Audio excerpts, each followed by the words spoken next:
안녕하십니까. 저는 미신 박사로 활동을 하고 있는 윤태용이라고 하는 사람입니다. 오늘 수리하고 있는 이 기계 경기도 성남시 분당구 이매동에서 수리를 보내주셨어요. 그래가지고 택배로 포장을 잘 하셔서 보내주셨습니다.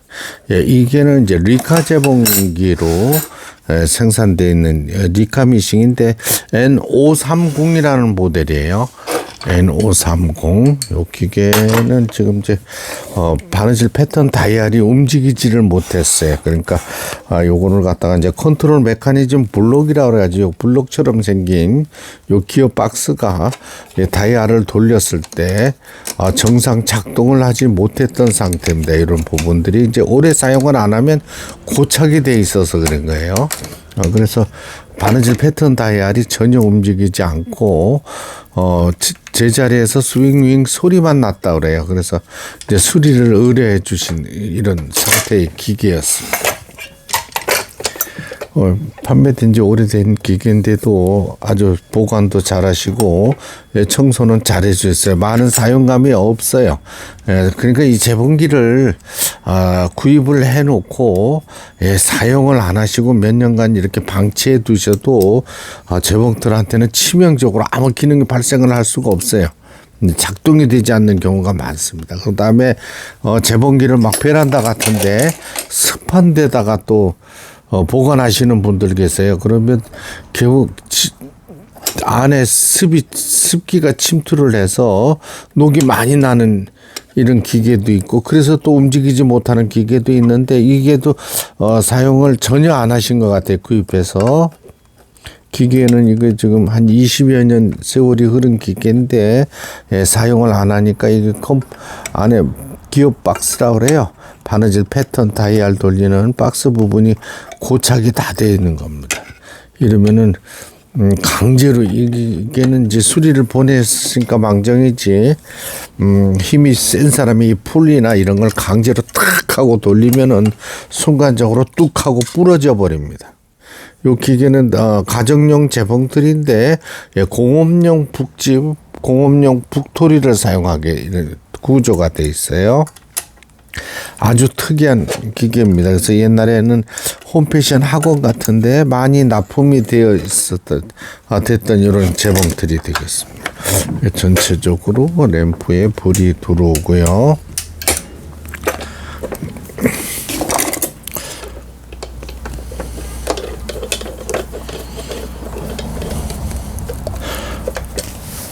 이제 영상을 찍기 위해서 위에 커버를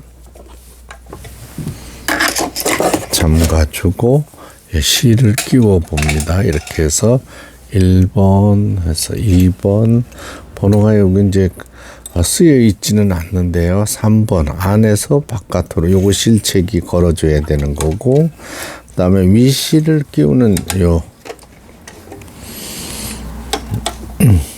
위실을 끼운다 그러죠. 우리가 자동 실끼기를 이용해서 위실을 끼웠습니다. 폴리를 몸쪽으로 돌리는 거예요. 이렇게 재봉기 미숙하신 분들 뒤로 자꾸 돌리시는 분들이 있어요. 뒤로 돌리게 되면 밑에 실이 엉킵니다.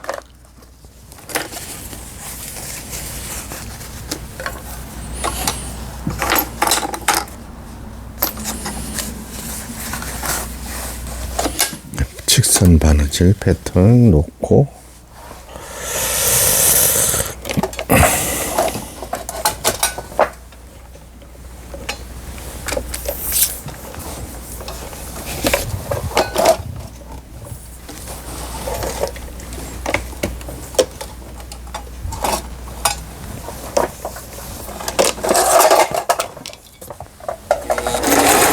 이렇게 후진할 때 쓰는 거예요. 요건 이제 바느질 땀수라 그러죠. 간격을 얘기하는 거예요. 1, 2, 3, 4 가장 넓게 5mm까지 나오는 기계예요. 요게 이제 바느질 땀수 간격이라고 하고,